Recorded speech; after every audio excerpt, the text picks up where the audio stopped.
Bismillahirrahmanirrahim. Assalamualaikum warahmatullahi wabarakatuh. Perkenalkan, nama saya Erika Rizkia Maulida, NIM 2106021100039 dari kelas Biologi B.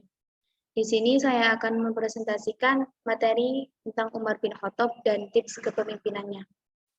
Untuk memenuhi tugas mata kuliah Sejarah Peradaban Islam yang diampu oleh Bapak Profesor Dr. Haji Munirul Abidin MAG. Pokok pembahasan. Yang pertama, biografi Umar bin Khattab. Yang kedua, proses pengangkatan dan gaya kepemimpinan Umar bin Khattab. Yang ketiga, kebijakan-kebijakan Khalifah Umar bin Khattab. Sebelum masuk pada materi Umar bin Khattab, saya akan menjelaskan tentang Khulafaur Rasyidin. Khulafaur Rasyidin memiliki arti para pengganti yang mendapat petunjuk. Jadi, Khulafaur Rasyidin merupakan sosok teladan yang menggantikan kepemimpinan Rasulullah SAW. Khulafaur Rasyidin ini terdiri atas 4 sahabat. Yang pertama, Abu Bakar As-Siddiq, yang kedua, Umar bin Khattab, yang ketiga, Utsman bin Affan, dan yang keempat, Ali bin Abi Thalib. Keempat khalifah tersebut memiliki gaya kepemimpinan yang berbeda. Masing-masing mampu menorehkan prestasi-prestasi yang membawa kemajuan masyarakat dan agama Islam. Yang pertama, saya akan menjelaskan biografi Umar bin Khattab. Nama lengkap khalifah ini adalah Umar bin Khattab bin Nufail bin Abdul Al-Uzza bin Rabah bin Abdullah bin Qurt bin Razah bin Adi bin Ka'ab bin Lu'ay bin Ghalib Al-Quraisy Al-Adawi. Umar bin Khattab lahir 13 tahun setelah kelahiran Rasulullah SAW. Umar bin Khattab merupakan putra dari Naufal Al-Quraisy dan ibunya adalah Hantamah binti Hashim bin Mughirah bin Abdillah bin Umar bin Mazum dari suku Bani Adi, salah satu kabilah suku Quraisy. Umar sejak kecil ia tumbuh dan berkembang dalam kehidupan yang keras. Memasuki usia remaja, Umar mengembalakan unta ayahnya, Khattab bin Naufal. Umar bersama ayahnya mengembala di pinggiran kota Mekah. Dalam kehidupan Umar sebelum masuk Islam, beliau sudah terbiasa menangani berbagai sengketa yang terjadi di kalangan bangsa Arab. Umar memiliki kepribadian yang bijaksana dengan cara bicara yang tegas, fasih, penyantun, memiliki argumen yang kokoh, serta gigih dalam mempertahankan segala sesuatu yang sudah menjadi tradisi suku Quraisy, yaitu berupa peribadatan dan sistem sosial.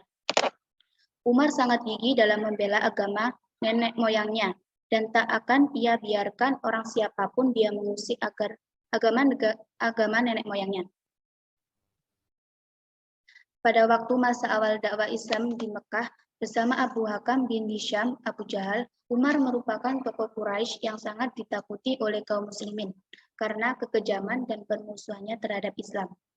Umar pernah memukuli dan menghajar habis-habisan seorang budak perempuan karena budak tersebut memeluk Islam. Sang budak akhirnya dibeli oleh Abu Bakar dan dibebaskan. Umar bin Khattab dan Abu Jahal merupakan orang yang sangat berbahaya, sehingga Rasulullah pun berdoa kepada Allah yang berbunyi, "Ya Allah, muliakanlah Islam dengan salah seorang dua lelaki ini, yaitu Amr bin Hisham dan Umar bin Khattab." Keislaman Umar terbukti membawa kemajuan 9 pesat bagi Islam. Kaum muslimin menjadi berani terang-terangan melakukan sholat dan tawaf. Umar juga tidak takut menantang pamannya sendiri, Abu Jahal, yang dikenal sebagai seorang paling membenci Islam. Ia menemui Abu Jahal dan terang-terangan mengaku telah memeluk agama Islam. Karena ketegasannya itu, Umar mendapat julukan Al-Faruq, yang artinya pembeda antara yang baik dan benar. Masa pemerintahan Umar bin Khattab berlangsung selama 10 tahun 6 bulan, yaitu dari tahun 13 Hijriah atau 634 Masehi sampai tahun 23 Hijriah atau 644 Masehi. Salah satu hal yang menarik dari Umar adalah saat ia masuk Islam. Suatu ketika, Umar berniat mencari Nabi Muhammad SAW dengan tujuan membunuh beliau. Akan tetapi, dalam masa pencarian tersebut, Umar mendapatkan kabar bahwa adiknya, yaitu Fatimah binti Khattab, telah masuk Islam. Dengan penuh rasa marah, Umar bergegas pulang untuk membuktikan kabar tersebut. Sesampainya di rumah, ia mendapati Fatimah sedang melantunkan ayat Al-Quran. Seketika Umar meminta Fatimah untuk menyerahkan lembaran ayat Al-Quran yang dipegangnya. Namun, Fatimah tidak berkenan memberikannya sebelum Umar mandi terlebih dahulu. Selamadi Fatimah lantas memberikan lembaran ayat Al-Qur'annya kepada Umar. Dibacalah ayat-ayat surat At-Toha oleh Umar. Seketika hatinya langsung bergetar. Kemudian Umar segera pergi ke rumah Nabi Muhammad SAW untuk menyatakan dirinya masuk Islam. Beliau wafat pada usia 64 tahun. Selama masa pemerintahnya oleh Khalifah Umar dimanfaatkan untuk menyebarkan ajaran Islam dan memperluas kekuasaan ke seluruh semenanjung Arabia. Ia meninggal pada tahun 644 Masehi karena ditikam oleh virus Abu Lu'lu, budak Mughirah bin Abu Sufyan dari Perang Nahrawain yang sebelumnya adalah bangsawan Persia. Alasan pembunuhan politik pertama kali dalam sejarah Islam adalah adanya rasa syu'ubiyah, fanatisme yang berlebihan pada bangsa Persia dalam dirinya. Sebelum meninggal, Umar mengangkat Dewan Presidium untuk memilih khalifah pengganti dari salah satu anggotanya. Mereka adalah Utsman, Ali, Tolha, Zubair, Sa'ad bin Abi Waqqas, dan Abdurrahman bin Auf. Yang kedua, proses pengangkatan dan gaya kepemimpinan Umar bin Khattab.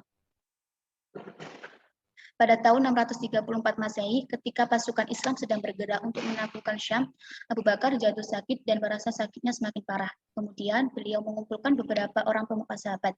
Di hadapan mereka, Abu Bakar mengatakan sebagai berikut. Kalian telah melihat keadaanku seperti ini. Aku kira sakit yang aku derita kali ini akan mengantarkanku kepada ajalku. Karenanya, jadi pemimpin kalian.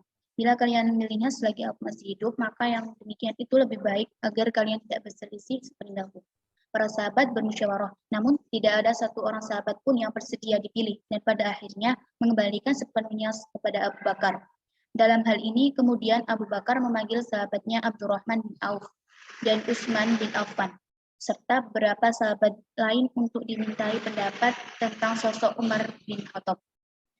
Mereka memiliki pendapat yang sama, serta setuju bahwa Umar bin Khattab menjadi orang yang tepat untuk menjadi khalifah selanjutnya. Ketika dan mengucapkan wasiatnya yang menunjukkan Umar bin Khattab sebagai khalifah kedua, ditulis oleh Abu Bakar sendiri menjelang wafatnya. Umar memulai memegang tampuk kekhalifahan pada hari Selasa 22 Jumadistani tahun 13 Hijriah, bertepatan dengan 13 Agustus tahun 634 Masehi. Umar bin Khattab wafat 3 Dzulhijjah tahun 23 Hijriah, dengan masa kepemimpinan 10 tahun, 6 bulan, 10 hari. Yang ketiga, kebijakan-kebijakan Khalifah Umar bin Khattab. Kebijakan Khalifah Umar bin Khattab ada 3. Yang pertama, perluasan. Yang ketiga, penetapan kalender Hijriah. Perluasan wilayah bagian utara ada Abu Ubaidah, melanjutkan peperangan yang dimenangkan Khalid di Ajnadin. Sasaran berikutnya adalah Damaskus, dan akhirnya menyerah. Untuk membalas kekalahan Romawi di Damaskus, Heraklius, Kaisar Bizantium menyiapkan pasukan sebanyak 200.000 orang. Di pihak Islam hanya 25.000 orang. Pertemuan sengit terjadi di dekat Sungai Yarmouk. Pasukan musuh mengingatkan diri satu sama lain dengan rantai. Kendati demikian mereka kalah juga. Heraklius melarikan diri ke Konstantinopel seraya berkata, "Selamat tinggal Syria, aku tiada akan kembali lagi. Kini tinggal satu kota penting lagi yang belum direbut, yaitu Baitul Maqdis, Yerusalem." Panglima pasukan Bizantium di kota itu bernama Urtubun melarikan diri ke Mesir. Orang-orang Masehi atau Kristen penduduk Yerusalem menyerah dengan syarat penyerahan harus diterima oleh Khalifah Umar sendiri. Amr bin al-As menyampaikan hal itu kepada Khalifah. Beliau datang ke Baitul Maqdis dan menulis surat perjanjian.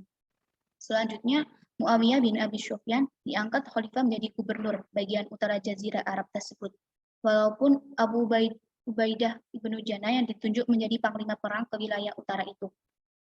Di wilayah bagian barat, Khalifah Amr bin al-As diperintahkan untuk menjaga stabilitas keamanan di Palestina. Ia bersama 4.000 pejuang berangkat ke Mesir dan sampai di kota paling timur Al-Faramah pada bulan Januari 640 Masehi. Selanjutnya, Amr menuju benteng Babylon yang terkenal itu untuk merebut benteng tersebut. Amr meminta bantuan prajurit kepada Khalifah Umar. Khalifah mengirimi bantuan sehingga pasukannya berjumlah 10.000 orang.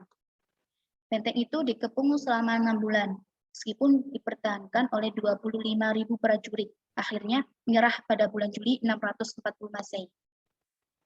Sasaran utama berikutnya adalah Alexander, kota terindah kedua saat itu setelah Konstantinopel. ibu kota Bizantium.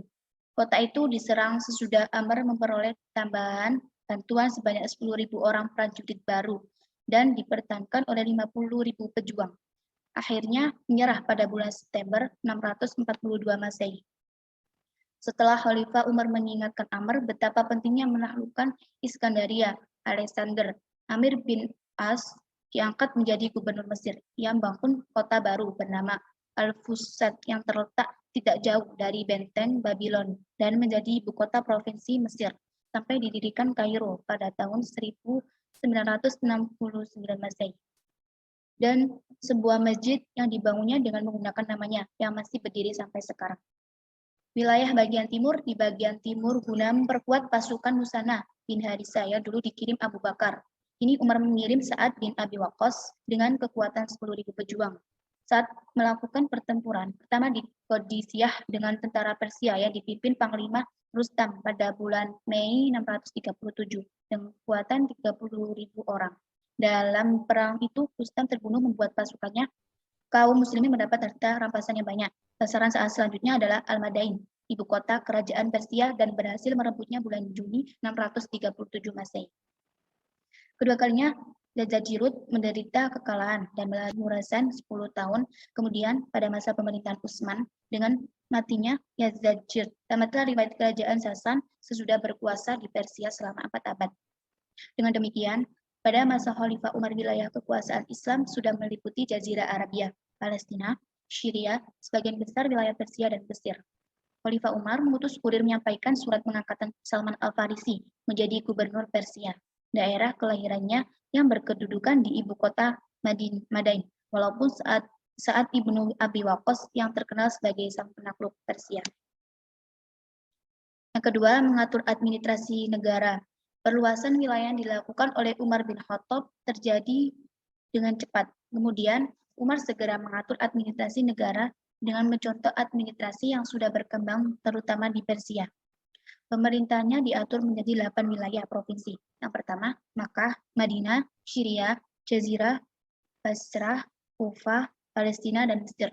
Pada masanya mulai diatur dan diterbitkan administrasi negara, yaitu sebagai berikut. Yang pertama, menertibkan sistem pembayaran gaji dan pajak tanah.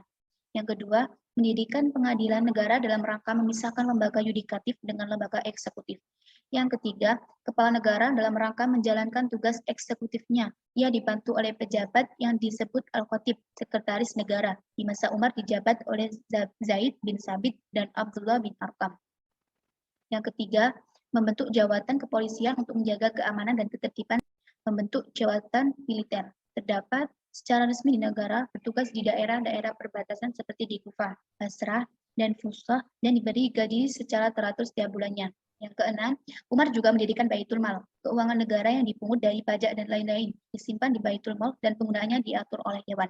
Yang ketujuh, menempa atau mencetak mata uang sebagai alat tukar yang resmi dari negara. Yang kedelapan, menciptakan kalender Islam atau tahun hijrah.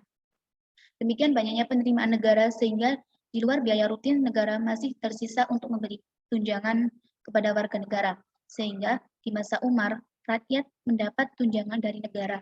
Dewan menetapkan tunjangan itu berdasarkan cepat lambatnya seorang masuk Islam dan kegiatannya dalam perang. Tunjangan tertinggi diperoleh istri Nabi Aisyah sebanyak 12.000 dirham. Yang terendah adalah wanita dan anak-anak antara 200 sampai 600 dirham. Semuanya diberikan 1 kali untuk 1 tahun. Sungguh pun Umar menjadi kepala negara dari suatu negara terbesar saat itu, tetapi ia hidup sederhana. Ia hanya memiliki sehelai kemeja dan sebuah mantel, serta tidur di atas dedaunan kurma. Ia dikenal adil dan bijaksana, sehingga para sejarawan sepakat menyebutnya khalifah yang terbesar sesudah Nabi. Yang ketiga, penetapan kalender hijrah. Sebelum sistem kalender hijrah ditetapkan, orang-orang menggunakan sistem kalender Masehi yang banyak digunakan orang-orang Nasrani. Untuk membedakan dengan orang Nasrani, maka kaum muslimin juga berkeinginan untuk mempunyai sistem kalender sendiri. Sebagian kaum muslimin ada yang mengusulkan agar kalender tahunan Islam dimulai sejak Nabi Muhammad SAW. Diangkat menjadi tahun Islam dimulai pada saat Nabi Muhammad SAW dilahirkan. Akhirnya, Khalifah Umar bin Khattab memutuskan untuk menetapkan permulaan tahun Islam adalah pada saat Nabi Muhammad SAW hijrah dari Makkah ke Madinah. Umar bin Khattab memutuskan hal tersebut karena hijrah merupakan titik balik kemenangan Islam. Hijrah menjadi tanda bahwa terdapat dua periode dakwah Islam. Periode dakwah sebelum Nabi Muhammad, hijrah tersebut periode Rasulullah di Mekah, sedangkan periode dakwah setelah beliau hijrah dikenal sebagai periode Rasulullah di Madinah. Hal ini sama dengan pembagian surat-surat pada kitab suci Al-Quran. Surat-surat Al-Quran yang turun sebelum hijrah disebut surat-surat Makkiyah. Sedangkan surat-surat Al-Quran yang turun setelah hijrah disebut surat Madaniyah. Sebelum saya akhiri, saya akan membacakan kesimpulan terlebih dahulu. Kesimpulannya, Madinah merupakan tempat tinggal bagi khalifah. Saat itu Madinah memiliki kedudukan yang penting, dan para sahabat dilarang meninggalkan Madinah. Sehingga jika ada masyarakat yang ingin mendalami ilmu agama Islam, akan berbondong-bondong ke Madinah. Umar bin Khattab menjadi khalifah dengan karakter kepemimpinan yang tegas, sehingga memberikan banyak kemajuan pada agama Islam di Madinah. Al-Quran telah memurnikan hati Umar bin Khattab, membersihkan jiwanya, dan mempengaruhi jiwanya untuk menjadi manusia baru dengan nilai, emosi, tujuan, perilaku, dan pandangan yang baru. Keislaman Umar terbukti membawa kemajuan pesat bagi Islam. Kaum muslimin menjadi berani terang-terangan melakukan sholat dan tawaf. Umar juga tidak takut menantang pamannya sendiri, Abu Jahal, yang dikenal sebagai seorang paling membenci Islam. Ia menemui Abu Jahal dan terang-terangan mengaku telah memeluk agama Islam. Karena ketegasannya itu, Umar mendapat julukan Al-Faruq, yang artinya pembeda antara yang baik dan yang buruk. Umar bin Khattab telah banyak melakukan kebijakan-kebijakan yang menjadikan masa pemerintahannya maju dengan pesat, seperti perluasan wilayah, mengurus administrasi, serta penetapan kalender hijrah. Khalifah Umar memiliki banyak kebijakan lainnya, akan tetapi kebijakan yang paling utama yaitu 3 poin yang telah disebutkan di atas. Sekian penjelasan dari saya, kurang lebihnya mohon maaf. Assalamualaikum warahmatullahi wabarakatuh.